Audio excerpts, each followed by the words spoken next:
우리 주위에 계신 분들 인사하겠습니다. 너무 잘 오셨습니다.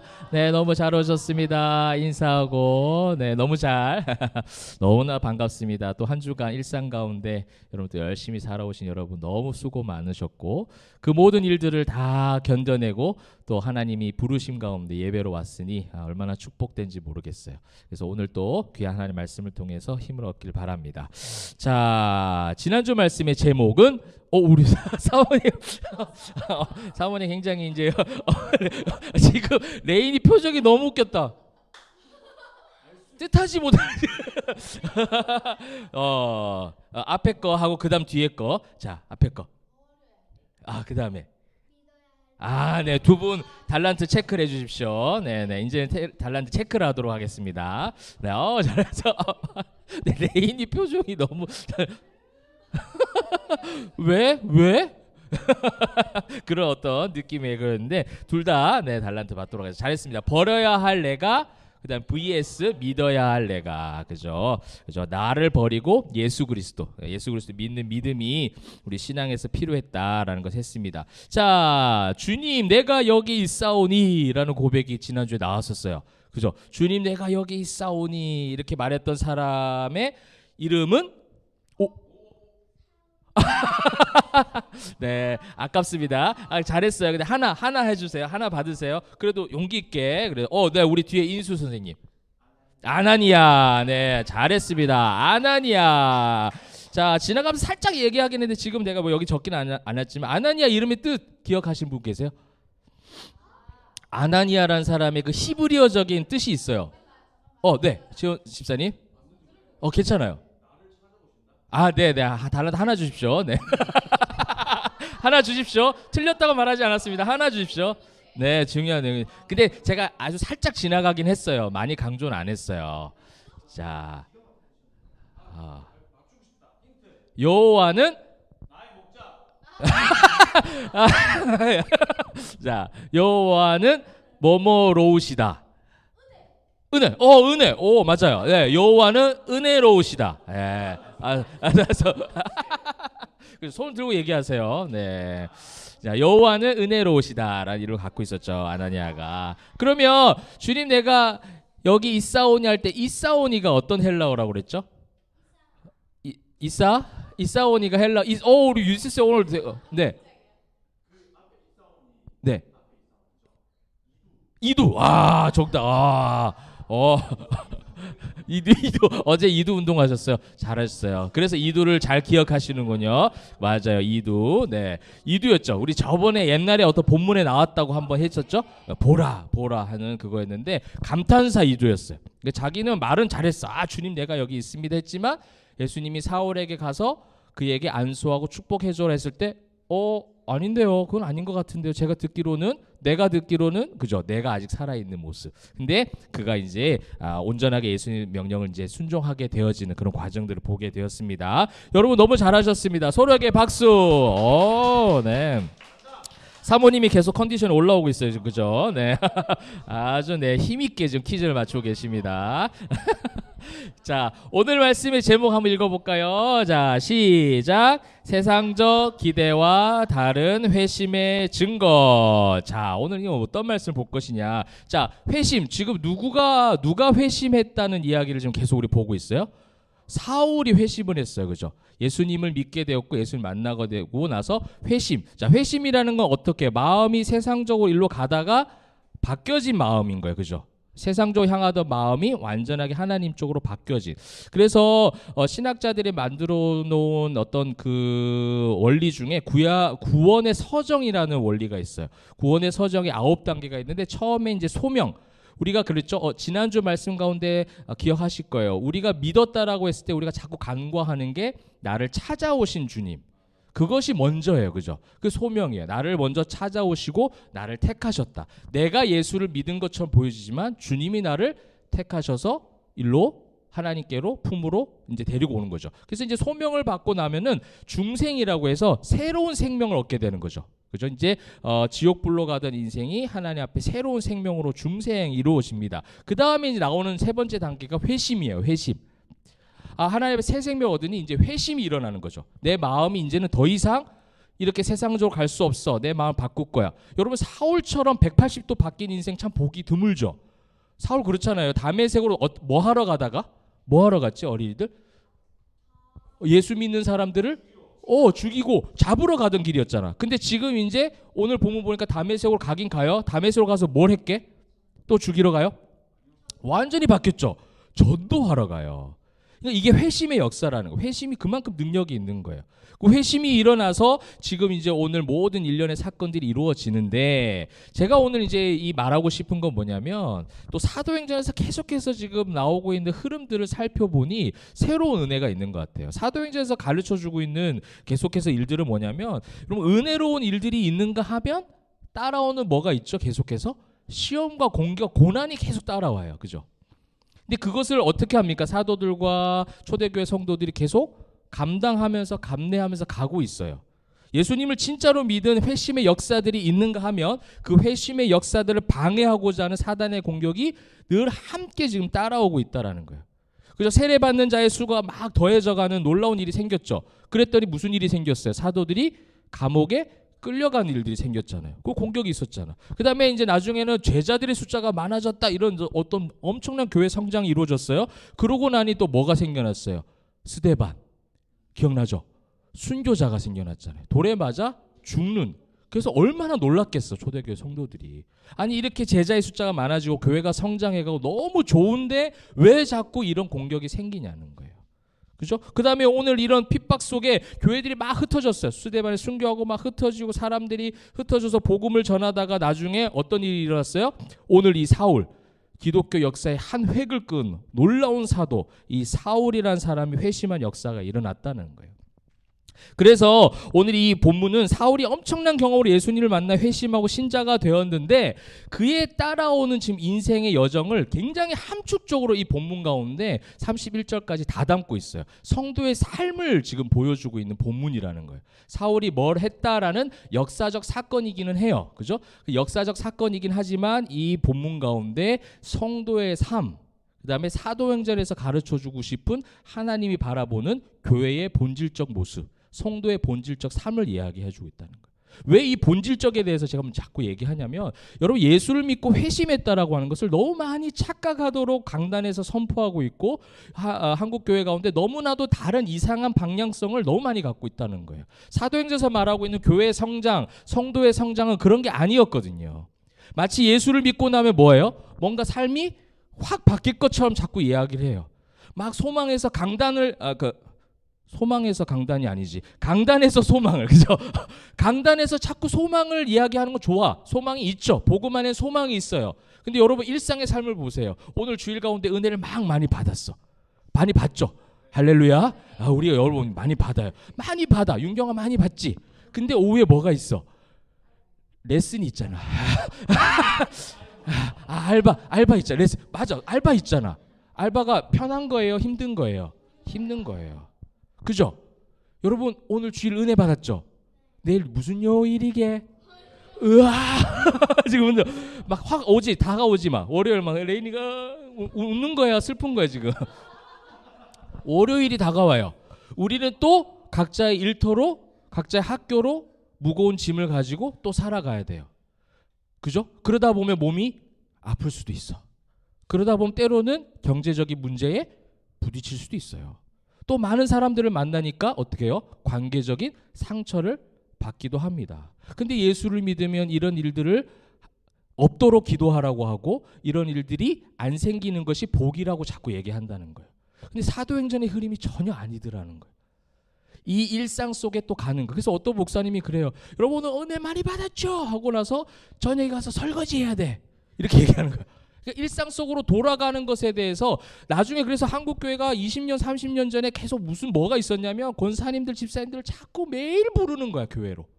그죠? 뭐 전도한다고 부르고 훈련한다고 부르고 무슨 예배 있어 무슨 기도회 해가지고 정말 교육자처럼 월요일만 빼고 교회를 매일 가는 거예요. 그래서 제가 부산에 있을 때 어떤 교회 청년은 그런 얘기를 하더라고요. 초등학교 때 집에 오면 엄마가 늘 안 계셨어요. 그 얘기를 하면서 우는 거야. 근데 안 계셔도 왜 어디 가셨는데? 교회요. 그러는 거예요. 그래서 그 청년이 교회에 굉장히 신앙의 뿌리를 넣는데 굉장히 어려워하는 이야기를 하더라고. 여러분 그거는 온전한 성도의 삶이 아닌 거예요. 그래서 제가 요즘에 계속 그 일상의 예배자, 그죠? 여러분 일상 가운데 우리 포에마 교회는 그것을 지향합니다. 그죠? 일상의 예배자로 가는 거예요. 일상 속에. 근데 그러면 일상 속의 예배자의 삶을 교훈하고 가르쳐줘야 되는데 어떻게 가르쳐야 되나? 그럼 일상 속에서 예배하는 걸 뭔가를 만들어야 되나? 일상 가운데 그 말씀을 우리가 지금 매일 묵상 보고 있잖아요. 이거를 하고 또 주중에 뭐 양육하고 이런 것들을 자꾸 개발해야 되고 만들어내야 되나 생각을 잠깐 한 적이 있어요. 근데 이제 접었어요. 그게 중요한 게 아니라 사도행전에서 말하는 성도의 일상은 그 속에서 여러분 수많은 시험과 공격, 여러분의 산업토에서, 가정에서, 직장에서, 학교에서 있을 수 있는 수많은 것들을 견뎌내는 성도, 이겨내는 복음으로 예수의 이름을 붙잡고 그것을 또 감내해내고 괜찮아 해야지, 일할 때 열심히 또 일하는 거예요. 학업이 어렵죠. 경제적으로 어려워서 알바도 해야 되고 여러 가지 하는데 그 모든 것들을 어떻게 합니까? 하나님의 이름을 가지고 주님의 능력을 가지고 그것을 감당하면서 하는 거. 여러분 이것이 사도 바울의 일생이었어요. 오늘 회심한 사울의 일생이었어요. 여러분 사울의 일생을 보게 되면 복음을 잘 전하고 사람들이 믿는 사회의 숫자가 더해져가고, 여러분 나중에 로마서 뭐 갈라디아서, 로마에 가서는 교회를 하지 않지만 나중에 갈라디아서 또 고린도 여러 에베소 교회들을 계속 세워가요. 한 교회 세우는 것도 어려운데 여행을 다니면서 교회를 세웠는데 그 교회마다 막 급성장이 일어나는 엄청난 회심의 역사들이 사도 바울을 통해서 일어나지만 그거는 성경에서 굉장히 요약해서 설명한 내용이에요. 여러분 사도 바울의 일생을 고백한 내용이 있잖아요. 나는 39대를 맞은 적이 있고, 나는 굶주림에 처한 적도 있고, 가난함에 있었던 적도 있고, 나는 추위에 떤 적도 있었고, 나는 배 타고 가다가 파선하여 배 물속에 빠져서 며칠 동안 그렇게 있었던 적도 있었다. 그의 일생을 고백하는 것이 있어요. 근데 그 약할 때 나는 그러니까 약할 때가 더 많이 있었다는 거예요. 나는 계속 고쳐지지 않는 이 병 때문에 이것만 없으면 내가 복음 전하는데 너무 잘 전할 것 같아. 하나님 제발 나에게 있는 이 병을 고쳐주세요. 근데 하나님께서 말씀해 주신 것은 내 은혜가 내게 족하다. 그것을 또 그걸 감당하면서 사는 거예요. 있으면 또 이겨내면서 사는 거예요. 근데 그것이 나의 힘으로 이겨내도록 하지 않고 감사한 건 뭐냐면 복음의 능력이 여러분과 함께한 줄 믿습니다. 여러분 사도행전은 그걸 얘기하고 있어요. 그래서 오늘 내가 이렇게 될 줄 알았어요. 31절까지 준비하는데 이렇게 본문을 잡고 줄을 계속 준비하면서 금요일, 토요일, 어제까지 오는데 너무 많은 분량이 자꾸 늘어나는 거야. 그래서 이 본문을 가지고 아마도 오늘 다 못 끝낼 수도 있어요. 오늘 다 끝내려면은 1시 반, 2시까지 가야 되는데 여러분 사람 그러면 예민해져요. 그죠? 예민해져서 은혜 받을 수 있는 걸 다 또 그죠? 목사의 욕심으로 다 끝낼 수 있게 무너뜨릴 수 있기 때문에 그래서 다음 주일날 할 수도 있습니다. 그래서 한번 나눠서 한번 해보도록 할게요. 자, 그랬기 때문에 오늘 이 세상적 기대, 이런 기대, 바울이 회심을 하고 복음을 전하면 당연히 우리가 생각할 때 엄청나게 예수님을 만나서 복음화된 사람이 복음을 전했기 때문에 수많은 엄청난 우리가 기대하는 결과들이 있을 거 아니에요. 근데 오늘 본문에서 한번 살펴보도록 할게요. 그런 결과들이 따라오는가. 그래서 두 가지의 어떤 관점을 가서 살펴볼 건데 사도 바울이 회심했다라는 증거도 성경에서 보여줘요. 진실된 회심이라는 증거를 사울의 일생을 더 보여주고, 그 진실되게 회심한 성도의 삶 가운데 어떠한 주변의 반응과 공격들이 계속 따라오는지를 오늘 본문에서 가르쳐주고 있거든요. 한번 순차적으로 한번 살펴보도록 하겠습니다. 자, 첫 번째, 바울이 정말 진실되게 회심했다는 증거가 나오고 있어요. 어디게요? 자, 20절입니다. 20절. 이제 사울이 다메섹에 있는 제자들과 함께 며칠 있어요. 그러고 나서 즉시로 각 회당에서 예수가 하나님의 아들이심을 전파하는 20절 밑줄 쫙. 그죠? 굉장히 중요한 절이에요. 여러분 예수가 하나님의 아들이심을 전파한다라는 고백은 사도행전에서 유일하게 여기만 나와요. 이전에 사도들이 그렇게 고백을 한 적이 있죠. 예수가 뭐라고 고백한 적이 있었죠 혹시? 예수가 뭐라고 전파했다라는 것이 사도행전 이전에 나오긴 했어요. 사도들이 그 내용이 함축적으로 여기를 다 담고 있긴 한데 지금 사도 바울은 다르게 지금 하나를 고백하고 있어요. 예수가 하나님의 아들이심을 전파했다. 근데 이전의 사도들은 예수가 그리스도라고 전파했어요. 예수가 그리스도임을 가르치고 전파했다는 고백이 사도행전에서 더 많이 나와요. 그죠? 이 그리스도라는 고백 안에 하나님의 아들이심이 다 포함되어 있긴 해요. 근데 왜 이 사도 바울이 복음을 전파했던 내용에서 누가는 예수가 하나님의 아들이심으로 전파를 했을까? 왜 이렇게 기록했을까? 이 부분을 우리가 볼 필요가 있다는 거죠. 이것이 회심의 증거라는 거예요. 여러분, 예수가 하나님의 아들이시라는 것은 예수님께서 하나님의 그 십자가, 하나님께 주신 그 소명, 죽으라는 거거든요. 아들 보고. 내 사랑하는 자녀들 살리기 위해서 네가 죽어야 돼라는 그 십자가, 그 다음에 그 부활의 사명을 완전하게 그 구속사역을 완성하신 하나님이심을 표현하는 게 예수님의 아들 하나님이시라는 거예요. 근데 우리는 아들이라고 하면 이게 어떻게 보면 여러분 우리 양육했던 분들은 기억하실 거예요. 삼위일체 이료는 삼위일체. 성부 하나님, 우리 세례 받으신 분 어떻게 받았죠? 성부와 성자와 성령. 그럼 이것이 무슨 성부, 성자, 성령 이렇게 단계적으로 낮아지나요? 무슨 이게 계급이 있는 건가요? 아들이니까. 이것이 이게 이제 어떻게 보면 이단의 역사 가운데서도 이걸 이렇게 얘기한 사람들이 많이 있어요. 그러니까 성부 하나님보다 성자 예수님이 더 아래에 있다. 아들이니까. 근데 이 아들이라는 건 우리 인간적 표현이에요. 인간이 알아들을 수 있는 가장 하나님과 가까운 관계를 아들이라고 그 당시 고대 시대에는 표현을 했거든. 그래서 이렇게 쓴 것이지 한 하나님이세요. 동질적으로 동일한 본질을 가지고 있는 삼위일체 하나님, 그 하나님이심을 지금 고백하는 거예요. 여러분, 이것을 우리가 이 회심의 증거 가운데 예수님이 하나님의 아들이시다, 나를 위해 십자가에 못 박혀 돌아가시고 부활하셔서 보좌 우편에 하나님께서 올라가셨고 그 모습 그대로 다시 오실 것이다. 이것이 가장 중요한 우리의 신앙적 고백이 되어야 된다는 거예요. 그게 어떻게 보면 사도신경에 다 담겨져 있잖아요. 그래서 우리 그것을 신앙 고백이라고 하죠. 그래서 그 신앙 고백 사도신경을 여러분 외우시는 게 중요한 게 그것이 신앙적 고백으로 내가 회심했다라는 증거로도 우리가 표현할 수 있는 거예요.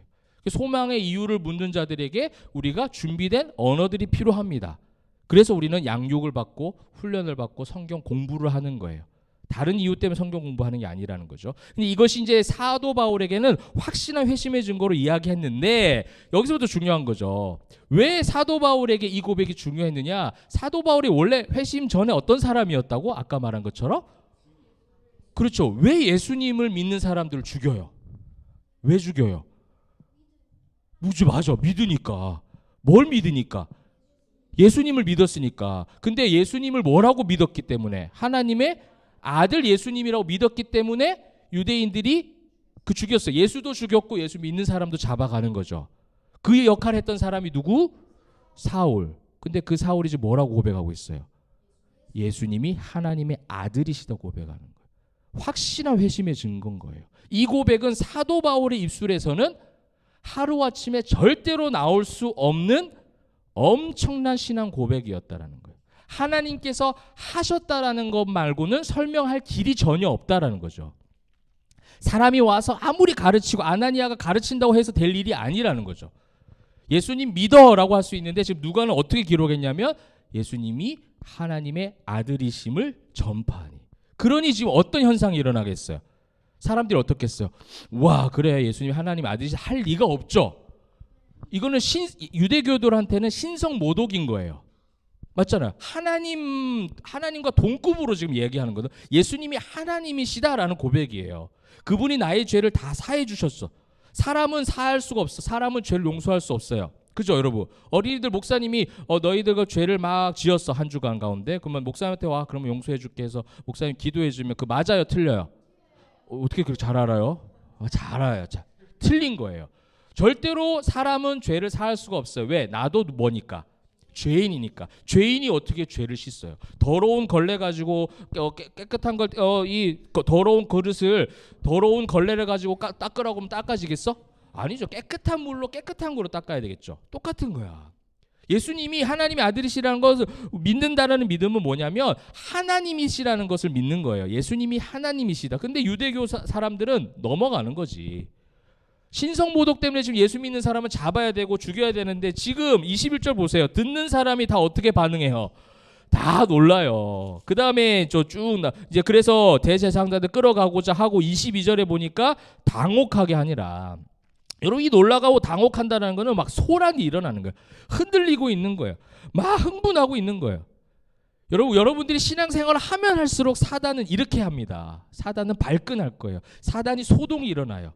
여러분이 찬양하면 찬양할수록, 여러분의 신앙생활 가운데, 일상 가운데 어떠한 문제를 만났을 때 하나님 앞에 기도하면 할수록, 기도했으니까 해결된다라고 제가 말하고 싶지만 때로는 기도하면 할수록 수많은 공격이 더해질 수 있다라는 거예요. 근데 여러분, 우리가 그럴 때마다 어떻게 해요? 하나님 살아계십니까? 라고 묻잖아. 너무 많이 성경을 왜곡해서 가르치기 때문에 그렇다라는 거예요. 성도의 삶, 사도 바울의 일생을 보세요. 사도 바울이 복음을 전해서 열매를 맺은 적도 있지만 그렇지 못할 때가 더 많았단 말이에요. 돌에 맞아 죽을 뻔하기도 하고, 막 자기의 어떤 미사옥을 활용해서 히브리적 지식과 헬라적 지식을 총동을 해서 복음을 전했지만 아덴에서는 아무 한 명의 열매도 나타나지 않았어요. 여러분, 우리가 개척교회를 해서 순수하게 복음을 향해서 갑니다. 그렇기 때문에 부흥이 일어날 겁니다. 이거 다 인간적 언어예요. 몰라요. 어떻게 될지 몰라요. 하나님이 어떻게 하시는가가 먼저라는 거지, 우리가 어떻게 했기 때문에 어떠한 결과가 나와야 된다가 아니라는 거예요. 예수가 하나님의 아들이심을 전파했으면 이보다 더 큰 신앙 고백이 어디 있어요? 근데 지금 사울에게 다가오는 반응들은 뭐예요? 사람들이 끌어내리고자 하고, 당혹해하고, 놀라게 하고. 여러분, 우리 포에마 교회가 사단을 이렇게 놀라게 하고 당혹하게 만드는 그런 믿음의 군사들 다 되시기를 주님의 이름으로 축원합니다. 이것이 중요한 우리의 고백이어야 된다는 거예요. 유대인들은 도저히 이건 이해할 수 없는 이야기였어요. 그런데 22절에 사울이 어떻게 했어요? 사울의 반응 보세요. 사울은 힘을 더 할렐루야, 그리고 예수를 그리스도라 증언하여. 맞아, 이런 리액션이 나와야 돼요. 리액션 점수 하나 주세요. 네. 이게 너무 귀한 거예요. 어떻게 그럴 수 있어요? 여러분, 사도행전에서 계속 우리가 지금 처음 본 장면 아닌 것 같지 않아요? 감옥에 가고, 그죠? 순교자가 생겨나고 했는데 어떻게 해요? 교회가 흩어졌어요. 흩어져서 망했죠. 아니, 이게 세상적 기대예요. 교회가 재정적으로 힘들면 망할 거라고 얘기하는 거예요. 교회가 사람이 모여지지 않으면 부흥을 하지 않았다라고 얘기하는 거예요. 여러분, 우리는 이 가치관을 철저하게 버려야 됩니다. 이 시작점에서 우리에게 충분히 올 수 있는 공격이에요. 제가 이 얘기를 왜 이렇게 핏대 올리면서 할까요? 나에게 제일 많이 오거든. 내가 여러분들에게 여러분이 그랬어지 뭐라는 것이 아니라 나한테 지금 뭐라 하는 거야. 그런 수많은 싸움들이 나에게 있고 수많은 주변 소리들이 있단 말이에요. 뭘 어떻게 해야 되고, 어떻게 뭔가를 준비해야 되고, 뭘 세워가야 되고, 그래서 몇 년 안에 뭘 이루어야 되고. 주여, 마귀가 그렇게 격동하는 거예요. 그래서 오히려 무너지도록 하는 거죠. 교회의 본질, 성도의 본질을 완전히 흐려뜨려 버리는 거예요. 여러분, 이 사도행전에 있었던 사도들, 제자들의 특징이 뭐냐면 아랑곳하지 않아요. 일상 속에서 그 삶을 또 감당해내요. 이것이 정말 주의 제자들의 모습인 것 같아요. 제자들이 예수님 십자가에 못 박히시기 전에는 주님이 한 자리 차지할 줄 알고 그렇게 열심히 무리들과 함께 따라다녔죠. 근데 여러분, 최후의 만찬 자리 기억하죠? 성찬식 때 그들의 모습이 어때 보였어요? 완전히 그냥 널브러져 있었잖아요. 누가 뭐 배신한다고 하도 누구냐 그거? 그냥 이러고 있는 거예요. 들어 누워가지고 누구냐, 너냐, 나냐, 나 아닌데 막 이러고 있는 거예요. 모든 의욕, 무기력, 모든 것들이 다 상실해서 무기력감에 휩싸여가지고 아무것도 하지 못한 상태가 돼버렸어. 왜? 그들이 기대했던 세상적 기대는 뭐였어요? 하나는 좌편에, 하나는 우편에. 그게 세상적 기대였잖아요. 여러분들이 개척을 하고 엄청나게 헌신하고 저와 여러분이 순수하게 복음을 향해 달려가고 있어요. 그러기 때문에 우리의 집이 잘 되고 우리 교회가 부흥할 것이라는 기대는 오늘 버립시다. 할렐루야. 버립시다. 저는 절망을 지금 이야기하고자 하는 것이 아니에요. 그래서 그 모든 인간적 기대를 저버리고, 그죠? 우리에게 있는, 우리를 회심시키신 예수 그리스도의 그 십자가 은혜, 그 복음만을 붙잡자고요. 그러다 보면 하나님께서 어떻게 하실지 우리는 하나님의 역사하심을 함께 목도하고 바라보고 감사하고 영광 올리면 끝. 아멘. 여러분, 이것이 정말 진정한 교회와 성도의 본질인 줄 믿으시길 바랍니다. 그러니 뭐 하는 거예요? 힘을 얻었다고 하잖아요. 힘을 얻었다고. 여러분, 이번 한 주간에 여러분 일상 가운데 또 수많은 어려움들이 얼마나 많이 있겠어요. 또 세상의 정글 속으로 여러분 또 가겠죠. 그죠? 그 속에서 하나님께서 주시는 힘이 있기를 소망합니다. 세상이 알 수 없는, 세상에 도저히 흉내낼 수 없는 성령께서 주시는 지혜와 성령께서 주시는 넓은 마음과 성령께서 주실 수 있는 그 인내의 능력들을 여러분들에게 부어주셔서 힘이 빠져있는 상태가 아니라, 그죠?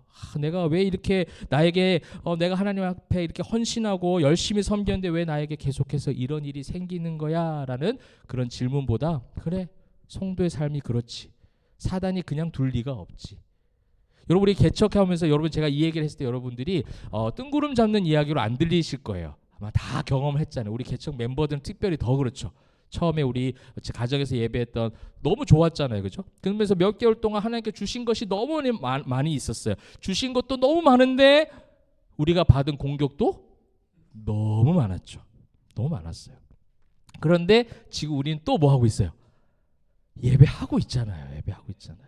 그 소소한 공격에 흔들리지 말자고요. 그게 회심한 증거예요. 회심한 진짜 증거의 성도들은 그런 거에 일희일비하지 않는다라는 거예요. 일상에 주어진 삶을 또 감당해내는 거예요. 또 주어진 나의 수많은 공격들을 그냥 하나님 앞에 힘을 얻어서 오늘도 예수를 그리스도로 증언하며 살아가는 거예요. 여러분 직장에서, 학교에서, 여러분의 가정에서 예수를 그리스도라고 증언하고 또 그렇게 신앙생활 하면 할수록 수많은 공격이 있지만 그것을 감당해내는 것이, 그것을 또 이겨나가는 모든 과정들이 바로 회심의 증거라는 겁니다. 여러분, 사도 바울이 이렇게 해서 힘을 얻었어요. 이제 마지막 부분을 좀 보도록 할게요. 지금 반도 안 했잖아요. 봐요. 반도 안 했는데 끝내야 될 것 같아요. 그죠? 그래서 그 이유는 예고편만 얘기하고 다음 주에 공개하겠습니다. 그래서 마지막으로 하나 보길 원하는 것은 뭐냐면 이제 23절부터 25절 부분이에요. 26절부터는 우리가 다음 주에 보도록 할게요. 자, 23절 제일 처음에 나오는 이 기록이 뭐라고 적혀 있어요? 여러 날이 지나매라고 돼 있어요. 자, 여러분, 사도 바울이 이렇게 복음을 증거하고 하는데 수많은 공격들을 받아요. 그리고 공격을 받는데 하나님께서 그럼 그를 구원하셔서 좋은 장소로 이동해 주시고 또 좋은 길로 인도해 주실 거야. 이것이 이제 우리의 기대예요.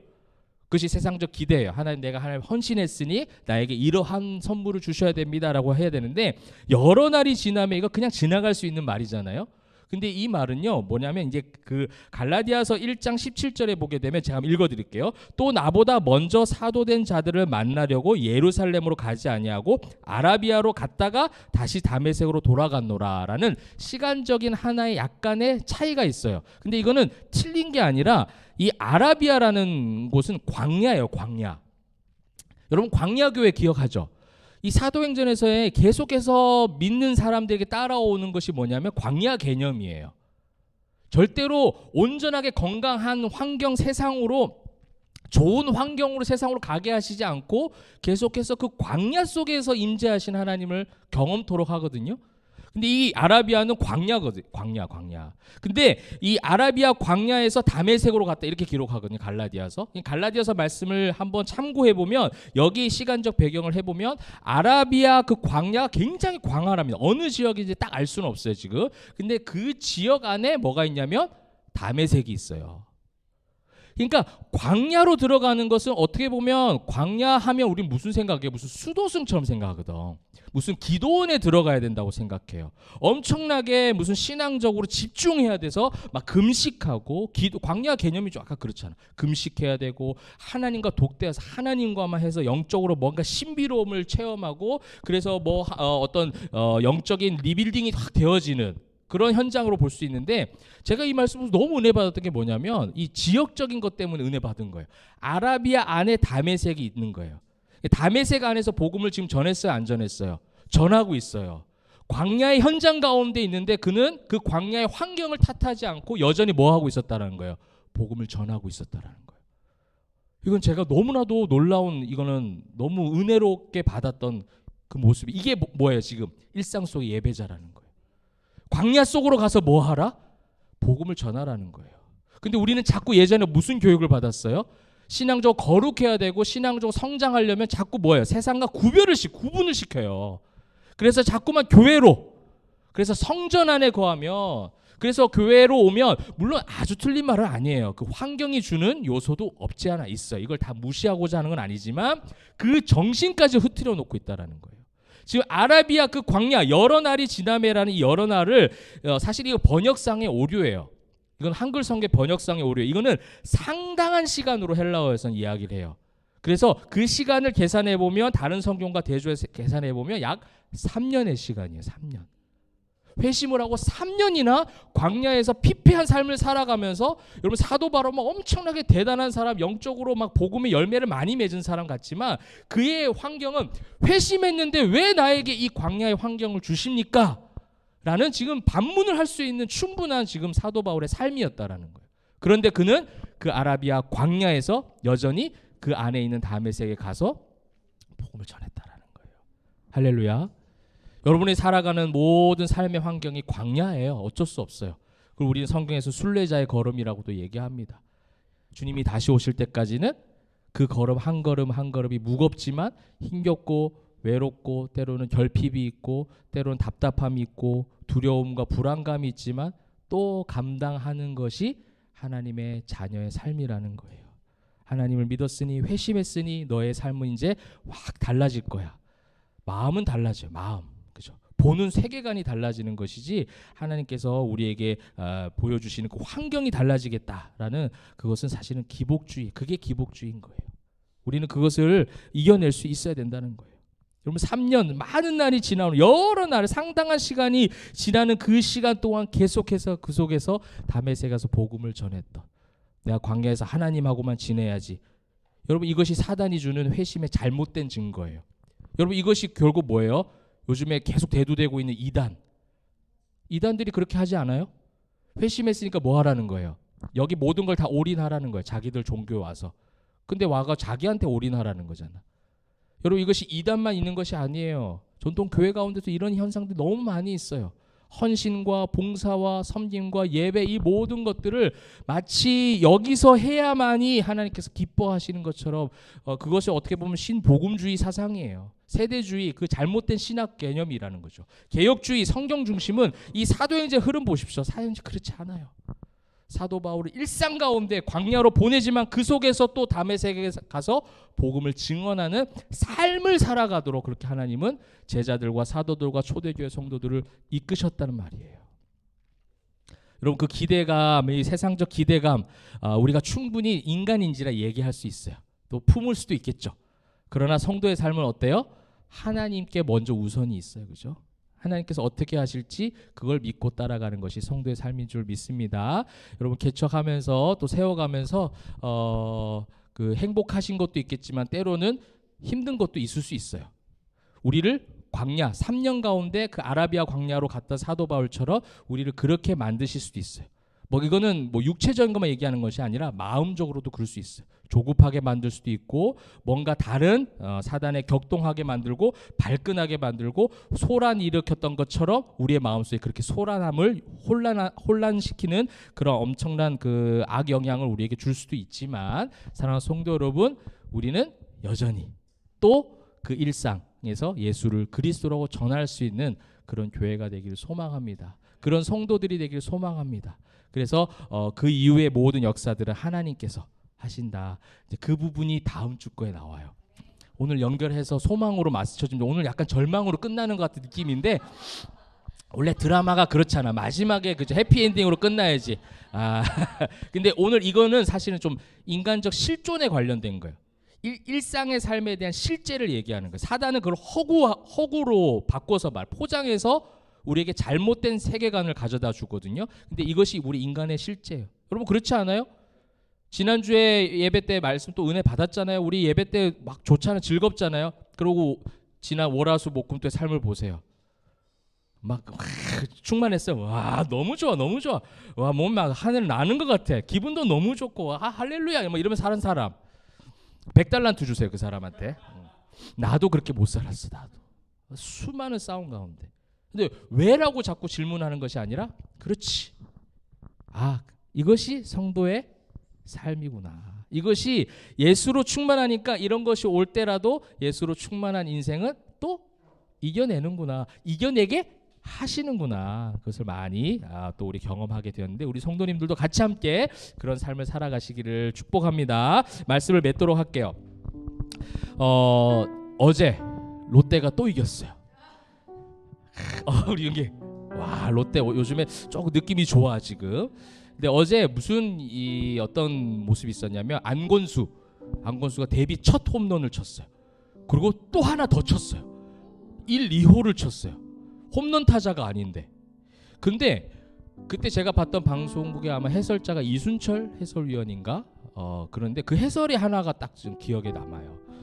저는 안건수 선수가 내일 또 힘이 들어갈까 봐 걱정이 돼요. 이러더라고요. 무슨 말일까요? 내가 홈런을 쳤잖아. 그럼 내일도 뭘 기대한다고? 홈런을 기대한다는 거예요. 홈런을 기대해서 넘기고 싶은 마음에 힘이 들어가면 뭐가 안 된다는 거예요? 타격이 안 된다라는 얘기를 먼저 하더라고. 아, 이거 참 중요한 요인이구나. 그냥 자기 할 역할들, 그죠? 어떨 때 보면요, 어떤 선수가 그 전날에 4타수 4안타 친 선수가 있었어. 근데 그 다음날 보니까 그 기록 보니까 삼진 뜬공 삼진 막 이러더라고. 그럼 진짜 야구가 인생인 것 같아, 그죠? 어제 내가 MVP로 해가지고 막 인터뷰했는데 그 다음날은 삼진 당하더라는 거예요. 그러면 그렇게 했기 때문에 그 다음날 경기는 이제 야구 인생으로 끝나요? 뭐요? 또? 삼진도 경험하고 안타도 경험하고, 그죠? 병살타도 경험하고 희생타를 치기도 하고, 또 내가 주어진 1번 타자로서 5번 타자로서 9번 타자로서 투수로서 야수로서 자기 역할들을 감당하잖아요. 그러다가 보면 홈런을 2번 치기도 하고. 모르겠어, 오늘 안건수가 삼진 잘 나갈지. 이순철 해설이 그걸 먼저 걱정을 하더라고요. 여러분, 우리 성도의 삶이 약간 그런 것 같더라고. 내가 어제 야구를 보면서도 계속 그런 생각만 하는 거야. 무슨 말씀을 좋은 거 해야지 생각하는데 이순철이 딱 그 말하는데 그게 남더라고. 내일 여러분들 하나님께서 말씀 주셔서 오늘 너무 좋아서 내일 또 승리하실 거예요. 근데 화요일 날 무슨 일로 여러분들 공격할지 또 몰라요. 그죠? 내일 6교시야. 그죠? 바로 공격이 들어오잖아요. 우리 초등학생들의 6교시 숫자도 안 좋아. 숫자도 6이야 왜? 6교시 엄청난 재앙이죠. 6교시는. 그죠? 근데 또 어떻게 할까요? 여러분들 6교시를 해야 돼요. 감당하겠죠. 그러면 그 다음 날은 또 줄어드는 교시도 있죠. 5교시가 있잖아요. 또 맞아요. 이게 인간의 실존인 거예요. 이게 신앙의 실제적 삶이라는 거예요. 이거를 주님과 함께 힘을 얻어서 또 한 걸음 한 걸음 감당하는 거, 이게 일상 속의 예배자인 줄 믿으시길 바랍니다. 이게 회심한 절대적 증거고 사도 바울이 그것을 보여주고 있습니다. 사랑하는 성도 여러분, 이번 한 주간 가운데 목사로서 여러분 이번 한 주간 승리가 있길 소망합니다. 여러분들의 삶에는 더 나은 모습들이 예수를 믿었기 때문에 있기를 소망합니다. 막 이렇게 입에 여기까지 말하고 싶어. 근데 저는 그렇게 말 못하겠어요. 그죠? 여러분, 절망을 이야기하고자 하는 것이 아니라 그 속에서 광야의 환경을 뛰어넘게 하는 예수 그리스도를 믿는 믿음으로 나아가시기를 축복합니다. 그 믿음으로 또 일상을 감당해내셔서 다음 주를 함께 또 웃으면서 만나고 함께 주님을 찬양하고 감사하는 참된 예배자의 삶으로 나아가게 되시기를 주님의 이름으로 축원합니다. 아멘.